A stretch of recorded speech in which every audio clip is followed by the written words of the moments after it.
You're live. Good morning, Summa scholars. Welcome to the Daily Summa. So today is Monday, February 17th, the sixth week of ordinary time. Joe, good morning. Good morning. And also, we have a guest yet again, Mr. Ryan Budd. Good to hear your voice this morning. Good morning, Chavrusa. Chavrusa, good morning. So, guys, I'll tell you right out of the gate, I woke up this morning with that feeling you get in the back of your throat when you're starting to get a sore throat and get sick. Yeah, that's what I have. Bad news, dude, especially since we're about to get a major freeze. It's going to be down in the single digits. And I have to feed these animals, the horses and goats and whatnot. So we'll see how that plays out in the coming days. Stay tuned, everyone. It could get interesting. How was you guys' night? Did you? You'll have Daily Summa with Batman. Daily Summa was sick, man. Thomas means by good, he means diffusive of itself. Oh, nice. That would be fun, wouldn't it? I think I have done shows sick before. You can do some. It makes it easier to sing "Wang Dang Doodle" by. I don't know if you guys know that song. I'm gonna pitch a Wang Dang Doodle all night long. It's like an old 1930s, 40s blues banger. But anyway, anything to tell me? Any news, guys, before we jump into divine goodness? Goodness in general, I mean. Nope. No. We're just rolling. Let's roll with it. Let's see if we can do a short day today. Okay. I've also got to go look and see about the there's some guests on the property. So I have to go see if they have a cleared walkway. A lot going on. But I will say this, my Sabbath was so beautiful. So that's good. Such a good day yesterday. And then last night, you know how I told you I was not wanting to watch videos at night? Mm-hmm. Right? But so here's what happened. Like a little kid. So What happened? Here's what happened. So I closed out the show last night, and I've got the what do you call it, computer in my hand, and I'm watching the refeed because it was such a lively episode, and then we had Ryan Budd in the house, and then also Budd talked about the word ratio, which is interesting because I'm glad you're here today, Ryan, because he seems to use a different word today. He seems to use the word informationem. We're going to have to get to the bottom of this. Informationem. Come on, dude. And we were talking about ratio. We need to get to the bottom of this, Ryan. So be prepared. It's over there in ad secundum. The second reply to the second objection. Anyway, so I'm watching that. Then I'm out having my pipe watching that. And then I come back into the place and I decide Sabbath is over, but the penumbra is still rolling. So I'm going to have a little 3 splash on the bourbon and play some pool. And as I'm watching the video, it ends. And then the next one comes right up because somebody got me YouTube Premium and there's no commercials and all that. Mm-hmm. So it just rolled into the next one. And the next one was a reaction video to It's a Wonderful Life. Well, you can see my situation. You know. It's the penumbra of Sabbath. It's a Wonderful Life is a gratitude thing. You know, I watched it all during the octave of Christmas, so it's resonating in a powerful way with me. So obviously, and I love reaction videos, so obviously it's just part of the spirit of Sabbath and the penumbra to watch It's a Wonderful Life, right? Mm-hmm. That makes perfect sense. Then after you couldn't help yourself is what you're saying. No, it makes perfect sense. And then Mm. after that, the one comes up right after it is a reaction video to when the last scene of When Harry Met Sally, when he runs and he's realized he loves her, and he's running down the streets of New York, and he enters the party and she sees him, and he gives that amazing monologue. The thing is, I love you. I love you. And she says, how do you expect me to respond to this? How about you love me too? You can't do that, Harry. It doesn't work this way. Well, how does it work? This is how it works. I love that you get cold when it's 70 degrees outside. I love that and he goes, I love that you get a little crinkle in your eye when you're looking at me like I'm insane. And I love that I smell your perfume on my clothes when I go home at night. And I love that you're the last person I want to talk to when I go to bed at night, and the first person I want to talk to when I wake up in the morning, and blah, blah, blah, blah, blah. And he gives this great monologue. And then, so how can I not watch that, especially entering into a question on goodness? I've got to watch that. So I finished the pool game, and I watch that, and I go lay down. And then pops up right after it a video of a lawyer watching Miracle on 34th Street. And he's going to break down all the lawyerly stuff about it. Ryan Budd, you're a lawyer, right? It's been said of me. Mm-hmm. So obviously, clearly, I need to watch, because we're doing lawyerly things here. And the Gomorrah's like law, it all came from the Gomorrah. And so Miracle 34th Street is, so clearly I have to watch that. And then, what my brain says as I'm watching that? You need to go get some chips out of the... You really need to go get some chips, because this is the penumbra, So the next thing to be clear, is this all leading up to saying it's Joe's fault because he gave you YouTube Premium? Is this? I would love to pin this on you, dude. I would love to pin this on you. But this was all Craig.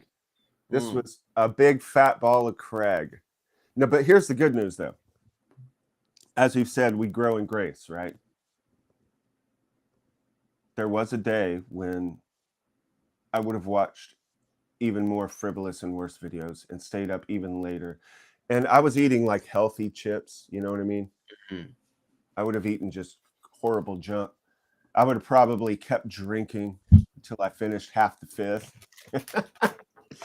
Oh, and if you go back even further in the timeline, there would be one, maybe two ladies laying next to me. So, you just got to say, eating a few chips and watching a Miracle on 34th Street video, pretty good. Pretty good.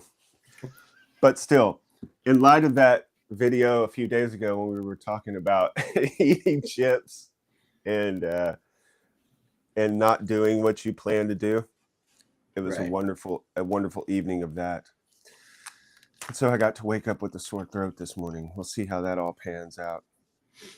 Did you enjoy the story of my failure last night, Joe? No, you enjoy it more when you see it right in front of you. Yeah, that's better. Yeah, it's way better. That's better. It's always better live. Yeah, it's like when you confess that it was your fault the video was longer yesterday. That's not good. It has to be me getting you. Yeah. It can't be me confessing I did something. That's almost like, ooh, look at you. You're so holy. You confess how not holy you are. This Christianity stuff is funny. I don't like that guy. He thinks he's so holy because he confesses how not holy he is. All right. Speaking of goodness, let's talk about it. Question 5. Are we ready? Yeah, that was a good transition, dude. Yeah, thank you. I'm really good at that stuff. Question 5, goodness in general. All right. We next consider goodness. First, goodness in general. Second, goodness of God. Under the first head, there are 6 points of inquiry. Number 1, whether goodness and being are the same really. Whether goodness and being are the same really. 2, granted that they differ only in idea, which is prior in thought. Interesting. 3, granted that being is prior, whether granted that being is prior, whether every being is good. 4, to what cause should goodness be reduced? 5, whether goodness consists in mode, species, and order.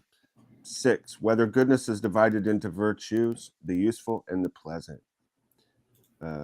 Virtuous, the useful, and the pleasant. All right, that's the setup. Let's pop on into Article 1 and see what Larry, Ralph, and the boys have to say, ask of Thomas. Whether goodness differs really from being. See, I like how it's phrased with the really at the end. It should be comma, really. Whether goodness and being are the same, really. Article 1, whether goodness differs really from being. Objection 1. Here's what Larry's got to say about it. Ryan Budd. Testing. Yes. Ryan Budd. Yes, Has my ship floated away from the station? Am I drifting out here in space all alone? Oh no, Can you not hear us? Gone horrible. I can hear you perfectly. Ryan, here's the thing. Are you familiar with, do you know Larry, Ralph, Shimon, Ruben, Billy Bob? Have you been introduced to the gang? This is all, at least one of those guys is also on Letterman. Which one? I think there was a Larry on Letterman. Wasn't that the bald guy? I think there was a Larry Bud Melman. Wow, that came out of the deep recesses of my cranium. Larry Bud Melman, I think was his name. And I think he started the first show. My uncle by the Larry, way, that name is really important to him for obvious reasons. My paternal uncle, Larry. My uncle is Larry Bud. Oh, really? Yeah. But are you familiar with the real Larry? The important Larry. St. Lawrence? Are you familiar with Are you familiar with a picture of the real Larry? Hold on. You need to show him the beavers on the galleon. Yeah. Ryan Bud. Oh, look at that. Yeah, that's Larry. Hold on. Show him the pirate beavers on the galleon. All right, I will. So Ryan, just to fill you in super quick, we are all beavers on a galleon. We came up with this at the Chestertons the other day. When I won't tell you the whole thing, but essentially goofing around, I said beavers on a galleon in reference to a beaver story I had told and stuff. And then I looked over at Mike Elias and I said, you know what the funny thing about beavers on a galleon is, right? And we both immediately realized that the beaver just desperately desires to chew the mast and all the wood, really.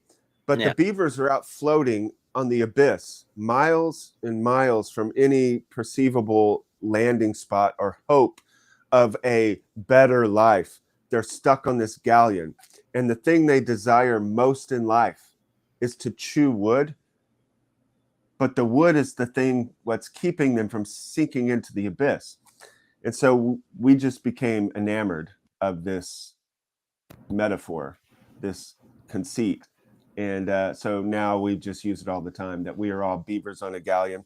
Sort of like St. Paul's thing, that which I will to do, I don't do, and that which I will not to do, that I do, or whatever. I eat chips and watch lawyer shows on Miracle on 34th Street, stuff like that.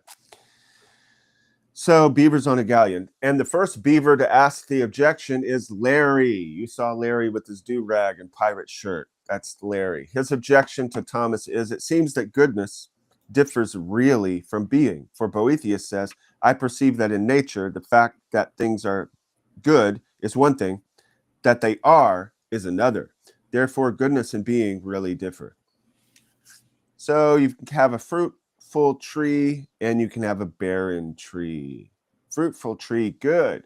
Barren tree, not so good, bad. So Boethius is saying, I perceive that in nature, there are things that are good, and then there are things that exist, but are not necessarily good. This could even be a question of the problem of evil, but we're getting into a little bit of a spoiler and a little bit of a... Remember, guys, we're going into deep waters with this question of good. Don't think you're going to grasp it all. Like Bob Dylan says in D.H. Pennebaker's movie, Don't Look Back, this to the Life magazine guy, this is all going to happen fast, and you're not going to catch everything. Objection 2. Further, nothing can be its own form, but that is called good, which has the form of being, according to the commentary of De Causis. What is De Causis? Do you know, Ryan Budd? De Causis. What is that? And that's a treatise of Aristotle. That's his most important treatise.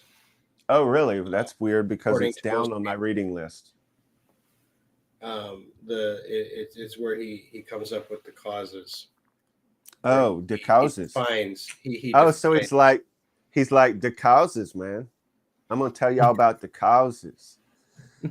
I like Aristotle. He's cool. But no, he would have had a London accent. Not on my galleon. We would have sounded like that to him, but nah, he dude. would have On my sounded galleon, very proper and very nah, erudite. dude. Nobody talks that goofy talk on my galleon. He's like, I'm gonna give y'all the causes, y'all. Here's what's about to happen. So therefore, goodness differs really from being. We'll see what Thomas has to say in the reply to objection dos. Objection 3. That's tres if you're a Latin speaker, Spanish speaker at home, like Asian. I don't think Asian can speak Spanish. That must be very confusing for people watching. Why are they saying Asian? Right. Can't speak Spanish. What? Well, y'all don't know Asian. And the best part is that Asian is a Texican guy. Yeah. And Asian is Texan. Yeah. A Texan Spaniard whose name is Asian. Okay. Objection 3. That's coming from Shimon. Further, goodness can be more or less, but being cannot be more or less. Therefore, goodness differs really from being. That's nice. Shimon's got a clever one. We see that some things are better than others. You can have a dead tree. You can have a tree that bears some fruit, but it's small. You can have another tree that bears many apples, but they're small. And then you can have another tree that bears a ton of apples, and they're all big and juicy. There's different levels of goodness, but being cannot be more or less, so they must be different. That's what Shimon's asking. He's just got questions. But Thomas says, on the contrary. But Augustine says that inasmuch as we exist, we are good. It's the inasmuch that is the key, the clue to what Thomas is going to say further on. Inasmuch. We're going to be talking about the relationship between existence and goodness, y'all. The relationship between existence and goodness. What is that? All right, here we go. I answer that. Now we're getting into the thick of it. Let's go. Let's hear the respondio, Mr. Aquinas. Goodness and being are really the same. Okay? And differ only in idea. So I think we have a logical distinction here, which is clear from the following argument. All right, let's make it clear to us, Thomas. The essence of goodness consists in this, that it is in some way desirable. Ooh. I'm going to pause right there. So now we're doing something. We've just made a little switcheroo. We've just made a little transition. Desirable. By whom? So remember I said that when you're reading scripture, reading Thomas, doing theology, you need to always be aware that scripture toggles back and forth from the divine perspective and the human perspective. Now, the rabbis, the Hazal, I believe it is, that say God created the universe for the purpose of sharing pleasure. He wanted to hand pleasure over, give pleasure. And that was the entire purpose of creation, the experiencing and handing over of pleasure. Now, the skeptic is going to say, well, he really botched it up then because, and then give you a big list of suffering and deer caught under fallen branches and little girls who say, Daddy, why did God let my friend Lisa's favorite stuffed animal fall in the wood chipper? I don't know why God let that happen. Maybe. But so that's where the skeptic comes with all these questions. God did not do a good job bringing pleasure into the world. But, and then of course the response is we believe gamza latova, as the rabbis would say, all is for the good. We believe that all of this is working good. And there is the crux of the doubt. There is the crux of the difference between little Therese and Ivan from the Brothers Karamazov, the Grand Inquisitor, who says, even if you show me that there's a reason for all this, and even if you show me that it leads to some greater pleasure, I still reject it, that he would let this happen at all to begin with. You can't get any more, that's the bedrock of atheistic confession. And then little Therese saying, no matter that I have tuberculosis, no matter that my innards are coming out of me, that's one of the things that happened to her on her deathbed. She was, her colon was coming out of her in pain, suffering. Even though all this, she says, gamza latova, this is all for the good. These are the two, this is what we're all caught between, these two ways of seeing the world. That we would desire pleasure is good. That we would grasp at it is the essential problem, the grasping.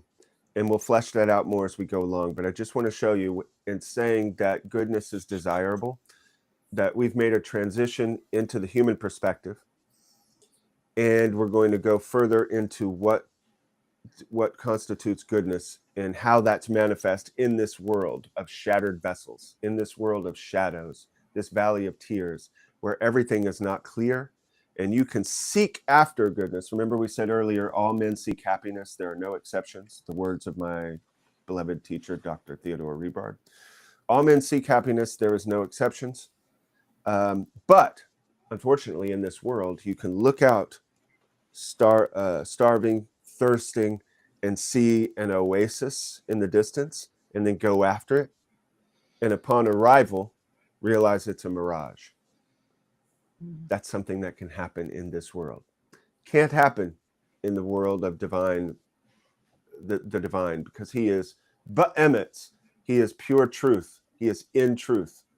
He is full light. There is no darkness or anything hidden. But in this world, that is what we have. An experience where, and try this on for size. This is I will say this seems to me to be the experience of the atheist in this world.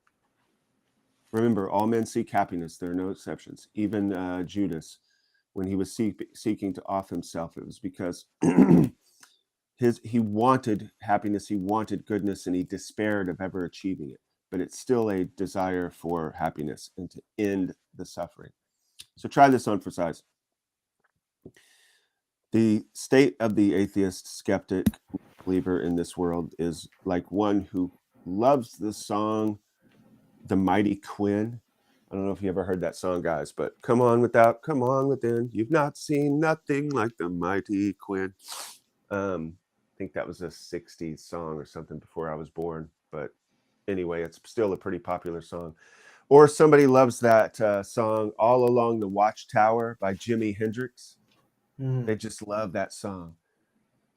But let's say you have that same person who is told about this other artist called Bob Dylan. And what they know of Bob Dylan is a concert t-shirt they saw in a smoke shop one day of Bob Dylan with his hair all wild, and then a bunch of psychedelic lines coming out of it and pot leaves coming all over it. I've seen a shirt like that with Bob Dylan. And then it says Woodstock. That's what they believe Bob Dylan to be. Well, Bob Dylan never was at Woodstock. I mean, he lived in Woodstock. He never went to the show. Bob Dylan was never into psychedelia. Bob Dylan just played folk and then started doing rock and then started doing his own strange hybrid of the two. He was never that. But if a person believes that's what he is and is turned off by it and hates it, but he loves that song, The Mighty Quinn, by whatever the band was that did it, and he loves the song All Along the Watchtower by Jimi Hendrix, and then you come and you tell that guy those two songs were written by Bob Dylan, they're going to have a hard time accepting that they really love Bob Dylan. That's a hard pill to swallow. If you've had your whole life believing Bob Dylan is this goofy hippie dude and you don't like that, that's something that you hate, those kind of goofy people who are like, yeah, man, whatever, dude. And they don't have any grasp on reality. You hate those people. And you think that's what Bob Dylan is.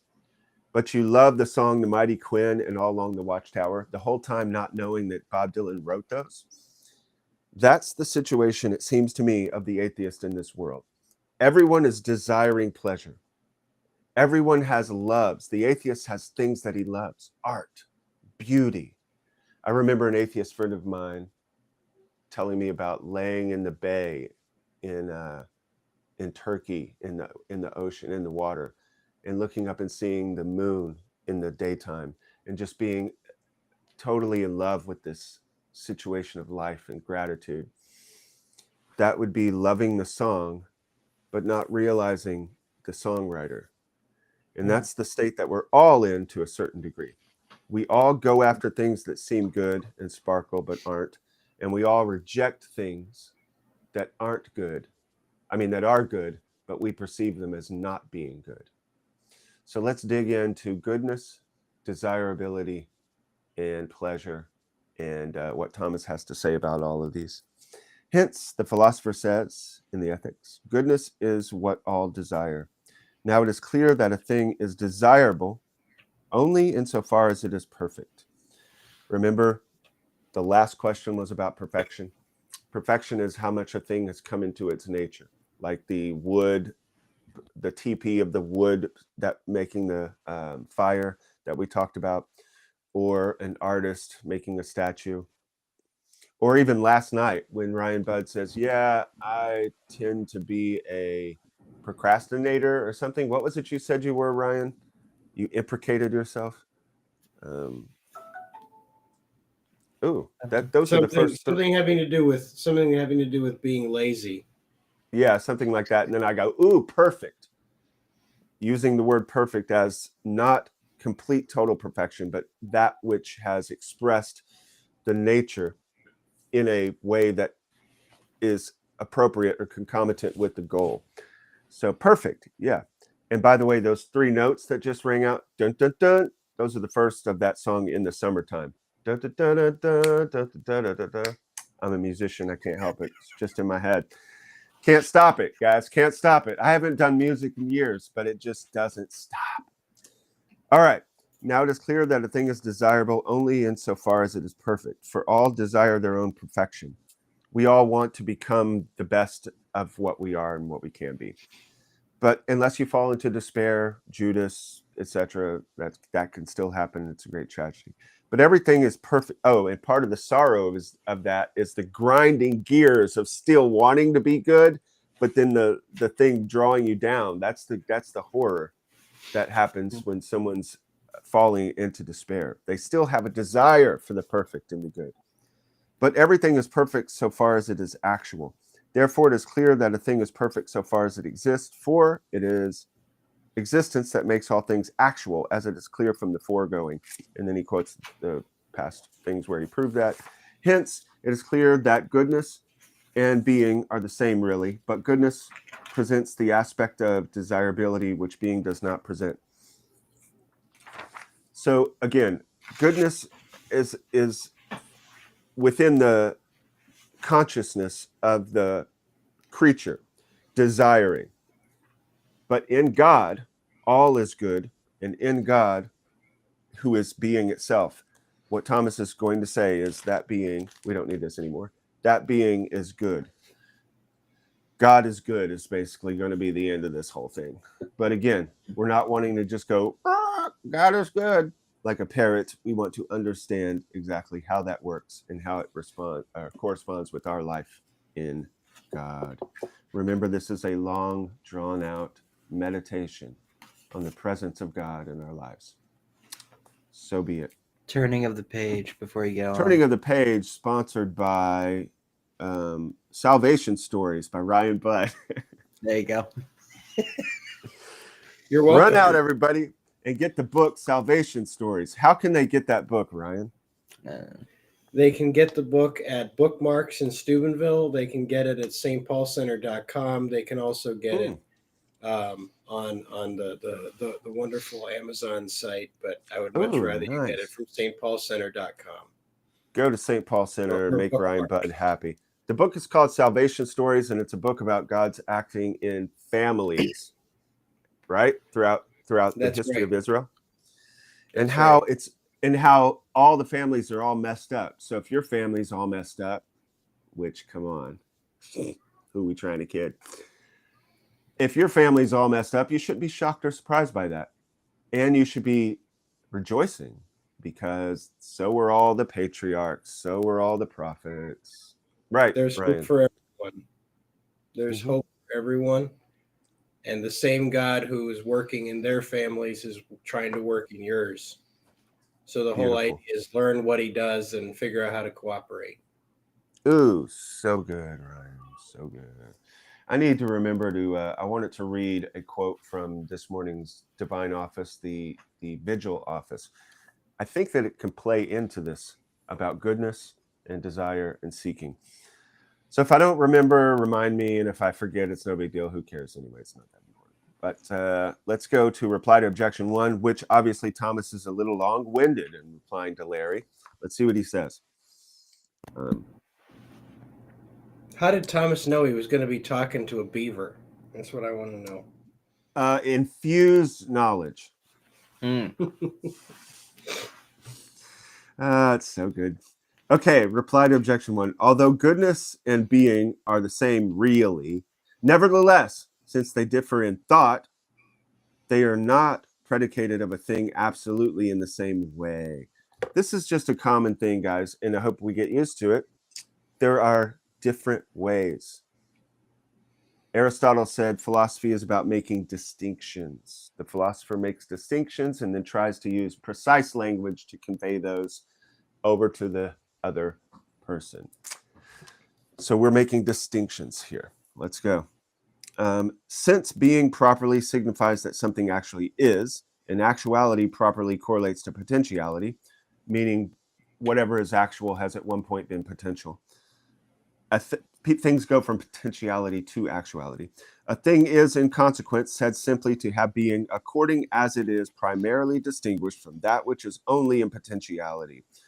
It has being when it's actually come into actuality and is no longer hanging and floating in potentiality. And this is precisely each thing's substantial being. Once it's come into actuality, it's now a substance. Hence, it is substantial being. Everything is said to have being simply, but by any further actuality, it is said to have being relatively. As it's in the process of coming into being, it does have being, but it doesn't have full actuality. It is not yet perfect. That's why the question perfect had to come before this. Thus, and that's why this is a staircase. And don't forget, it's all straw, and you should be the dove trembling beneath the staircase. We should be meditating on the presence of God right now as we study. Thus, to be white implies relative being. He's talking about the color white, not the people. Thus, to be white implies relative being, for to be white does not take a thing out of simply potential being, because only a thing that actually has being can receive this mode of being. The different gradations of white, not as white, brighter white, there are gradations of, and we talked about that before, there's different types of being or actuality, and he's referring to that or reminding us of that. But goodness signifies perfection, which is desirable. We desire, the buzzword nowadays is fruition. What is it? Flourishing. Everybody desires to flourish. But goodness signifies a perfection which is desirable, and consequently of ultimate perfection. Hence, that which has ultimate perfection is said to be simply good. But that which has not ultimate perfection, it hasn't finished its growing into actuality, it ought to have, although insofar as it is all actual, it has some perfection. Thomas is wanting to say just because the baby hasn't fully developed doesn't mean that it's bad. It means that it's still trying. Little baby is in mama's belly, just trying to get fully grown, trying to get out there into this wonderful world and have YouTube videos and bourbon and chips. Little baby's just trying to get out there. He's trying to get on that galleon. Although insofar as it is all actual, it has some perfection. So it's not fully perfect, but it still has the perfection of being there and in the mother's womb and beautiful and a little snowflake. It is not said to be perfect simply nor good simply, but only relatively. In this way, therefore, viewed in its primal, i.e. substantial. Here we go. Thomas is saying the word substantial means primal, and the word primal means substantial. What do you think of that, Ryan Budd? What are the Latin words? Primal, i.e. substantial. How is that said in Latin? In this way, therefore, viewed in its primal, i.e. substantial being, a thing is said to be simply and to be good relatively. How does that go in Latin? Ergo secundum primum esse. So therefore, according to its primary being, quod est substantiale. So which is its substantial being. So he uses the word essence. He uses the word essence. Essence is a thing's beingness. So, because it comes from the Latin word for being. So he uses the Latin verb esse as a noun because you can use infinitives as a noun in Latin. So something's being is its to be, its act of to being. Yeah. I also like that he's calling out to his Chicano cousins. This beaver galleon is very diverse. You know what I'm saying? It's a diverse galleon. It's like Houston. I don't know if y'all know about H-Town. That's where I come from. And when I said that to the woman who owns this property or whatever, she goes, nobody says H-Town. I said, yeah, well, we actually do. The people from Houston do sometimes say H-Town. But the thing about H-Town is it's the most ethnically diverse city in the United States. Did you know that, Joe? I didn't. It's more ethnically diverse than New York City. It is extremely ethnically diverse. And especially if you're a musician, you have friends of every possible race. There's also no, in Houston, they don't have zoning. They don't have like groups here and there, like in some cities, which was weird to me when I visited St. Louis or something, I think it was. There was like some gate, and I was walking, I think, with a white dude. I can't remember. And he was like, yeah, through that gate is where the black people are. Like, what? What the hell? Like, that blew my mind. That was so weird. That's just not how it is in H-Town. So it's very ethnically diverse, and so is the Beavers Galleon. You know what? We haven't named that galleon. Don't get crazy. Don't start throwing out names. You know what? Let's have the people watching submit names. Can we do that? In the comments, guys, submit names for the Beaver Galleon. We got to name this galleon. And it should be connected somehow with the Summa, maybe? Or, it can't be the masticator. It's not gonna. No, I think that's our private little joke. See, that's one of the jokes that came out of this, Ryan Budd. We said that Larry, the guys come up one morning from the hold. They've been sleeping under there in their little cots, rocking back and forth from Mother Earth, just rocking them back and forth. And they wake up bleary-eyed one morning, and they come up to the top. And they've been sailing for years, you know, and they've resisted the temptation to chew on the mast. And they come up from the bottom, and they see the mast falling over, and the two cones that meet in the middle, the telltale signs of beaver action. And there in the back, cowering, is Larry with his red do-rag, and he's looking shamed and afraid, and he's got wood chips all in his beard. And they all say, Oh, Larry! And then he's an effeminate masticator.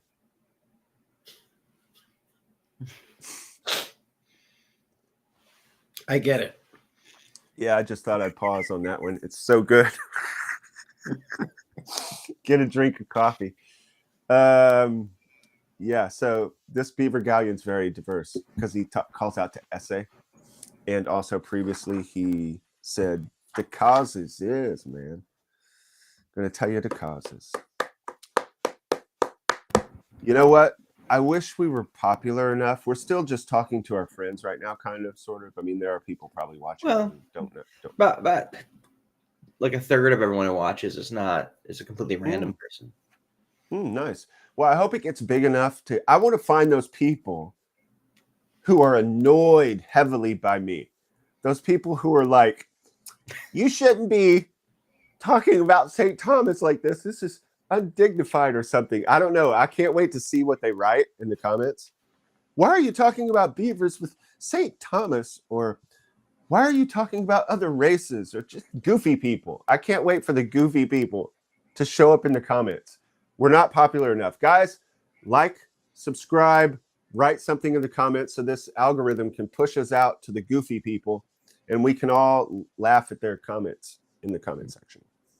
We may do a special show just reading some of the more goofy comments. Right, Joe? Of course. Yes. In this way, therefore, viewed in its primal, i.e. substantial, being a thing is said to be simply and to be good relatively, insofar as it has being. But viewed in its complete actuality, a thing is said to be relatively and to be simply good simply. Hence, the saying of Boethius, I perceive that in nature, the fact that things are good is one thing, that they are is another, is to be referred to a thing's goodness simply, and having being simply. Because regarded in its primal actuality, a thing simply exists. And I love this, and regarded in its complete actuality, it is good simply, in such sort that even in its primal actuality, it is in some sort good, and even if it in its complete actuality, it in some sort has being. What he is saying here is that we live in a land of shadows. Everything you see has being. It participates in being. But everything is not participating in the full flourishing of its being yet. It still is good in as much as it has being, but it hasn't actualized itself to its full flourishing and its full perfection. Only God, though, as we will discover, is pure act.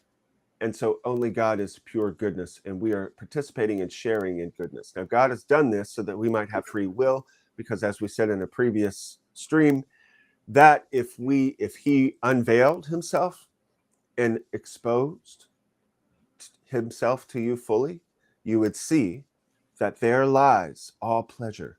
Remember, the marital relations is just a dim icon of the true nature and pleasure of the life and the deity. Marital relations is a dim icon of that. So if you saw unveiled the fullness of the pleasure of the divine beings, the divine Father, Son, and the Holy Spirit in their love relationship, you would immediately go for it because it's the pleasure and the joy of it. If you saw his power and his ability to create and make new worlds and new, let's call it games, just like that thought experiment we had about the guy who's in the room and he's getting a full every week or whatever, he gets a new game and he's there with the wife and he gets a new game and the games are beautiful. If you saw and engaging that he wants to play them so he never gets bored, if you saw that this deity we're dealing with can create new worlds and new expressions, or like Bishop Barron talking about baseball, which I care nothing about baseball, almost nothing about baseball, but he was talking to some baseball guy. Sorry, I don't know who he is. And he says, yes, it's endlessly fascinating. Same rules, but endlessly fascinating.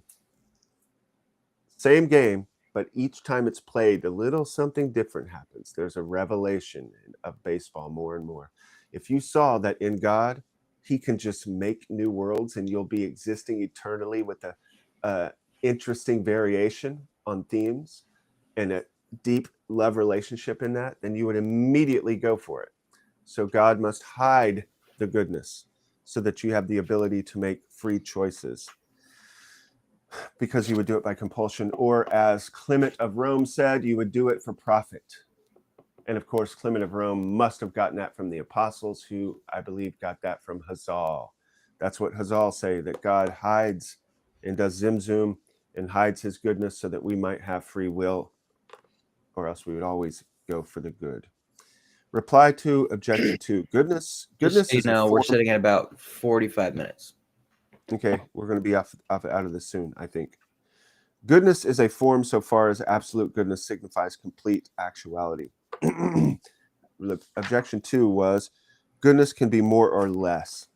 So again, he's saying goodness, in as much as it's flourishing and actualized, it's becoming more and more, the goodness is revealing itself more and more in the movement that is in existence, or our participation in existence. Reply to objection 3.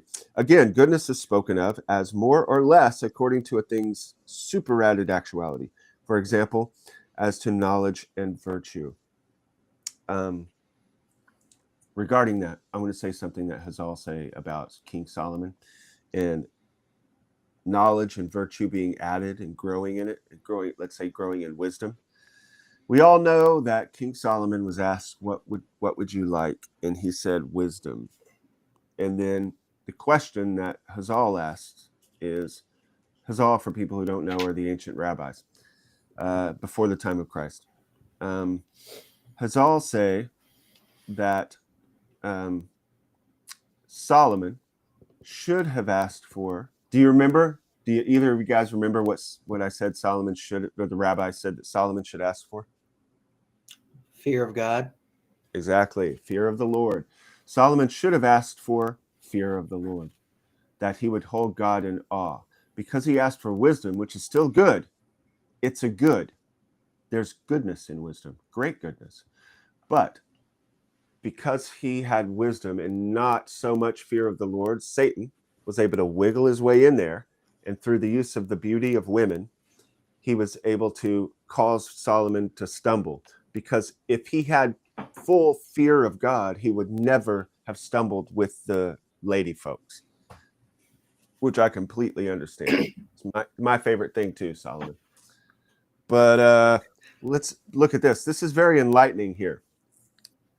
In the vigil office from last night, there's a quote from the Book of Wisdom, and here's what it says. I'm going to read the responsory, but there's something I want to point out on it. I have loved wisdom more than health or beauty, and I preferred her more than the light of day. All good things came to me in her company. From my youth, I have loved wisdom and sought her, and I became enamored of her beauty. All good things came to me in her company. Solomon becomes enamored, or whoever wrote wisdom. Solomon becomes enamored of her beauty. That's why it's so necessary to have humility and fear of the Lord. Because as we approach closer to God, you're going to be approaching closer and closer to goodness, closer and closer to beauty.